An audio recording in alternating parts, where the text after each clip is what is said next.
Not too long ago, there were jobs so ordinary they blended into daily life until one day they vanished completely.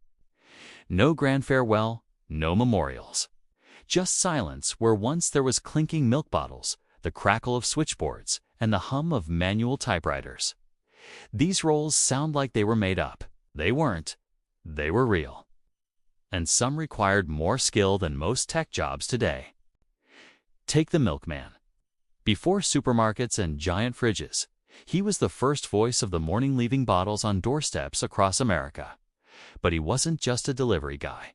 He was a neighborhood watchdog, noticing if the Johnson's porch light stayed on too long, or if little Timmy hadn't left for school.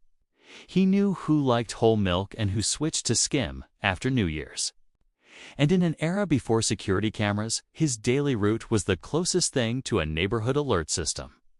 Winter meant racing the freeze. Summer meant beating the sun. But by the 1970s, his job had melted away, thanks to refrigerators and one-stop grocery runs. The milkman didn't fail. The world just stopped needing him. But if the milkman was the morning ritual, another voice connected the nation all day long. The switchboard operator. Say number, please. And a woman somewhere would plug you in manually. These weren't just operators. They were human Wi-Fi, hands flying across cords, connecting calls from coast to coast. A skilled one could handle hundreds of calls an hour, all while smiling and saying, "You're welcome," after every disconnect.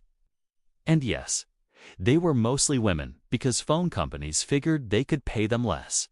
Strict rules. Single, under 26, at least 5'4". Imagine a job interview where your height was part of the checklist. Supervisors timed their greetings to 2.5 seconds. Micromanagement. They invented it.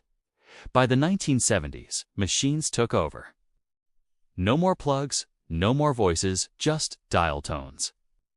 While voices traveled through wires, others battled the cold for a living.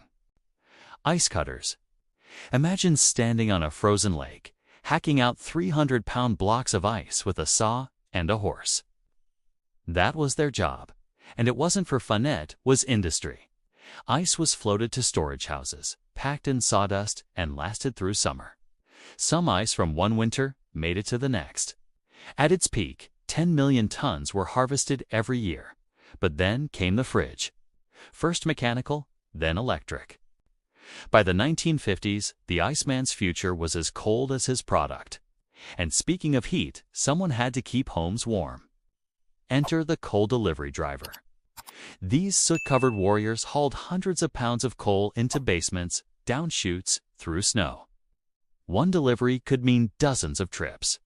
They knew how much your house burned, when you'd run low, and which streets iced over first.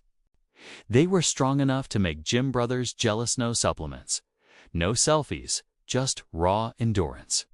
But central heating arrived, cleaner and easier.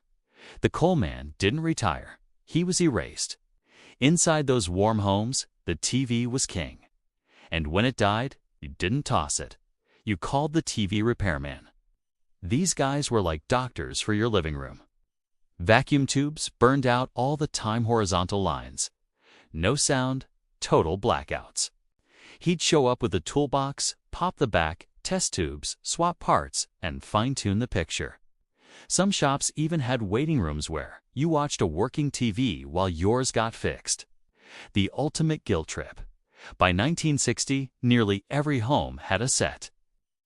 But as TVs got cheaper, fixing them didn't make sense. The repairman didn't fade, he was priced out of existence. And to get to that living room, you might have taken an elevator back when someone else ran it. Elevator operators weren't just button pushers. They were technicians, concierges, performers. Early elevators needed manual control to stop smoothly. A pro made it feel like floating. A rookie, you'd swear you were on a roller coaster.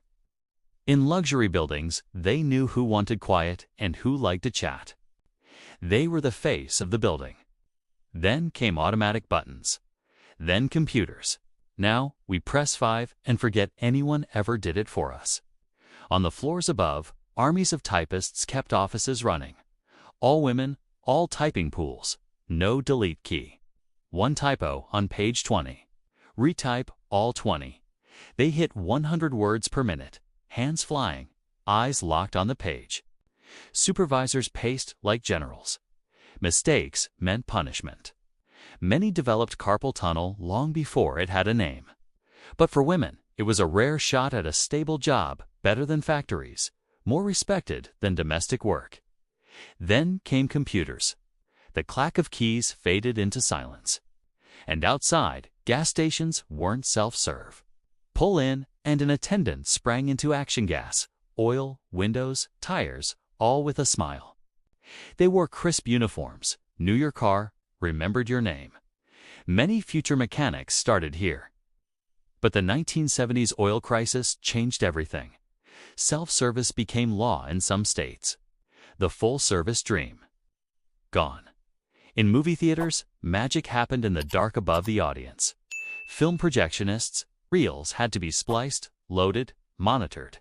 Changeovers between projectors had to be flawless, no one should notice.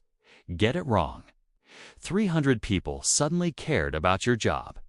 The booth was loud, hot, dangerous, but pride ran deep.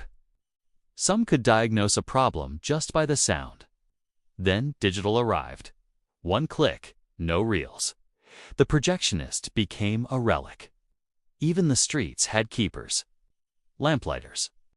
As late as the 1950s, men walked at dusk with poles, lighting gas lamps in historic districts. Boston, Philly, New Orleans. They kept the old glow alive. Cleaning mantles, checking pressure, thawing frozen lines. Not because it was efficient, because it felt right. Now, they're gone, replaced by sensors and LEDs. And for kids, the first taste of work was the newspaper route. Up at 5 a.m., biking in rain and snow, tossing papers with pinpoint accuracy.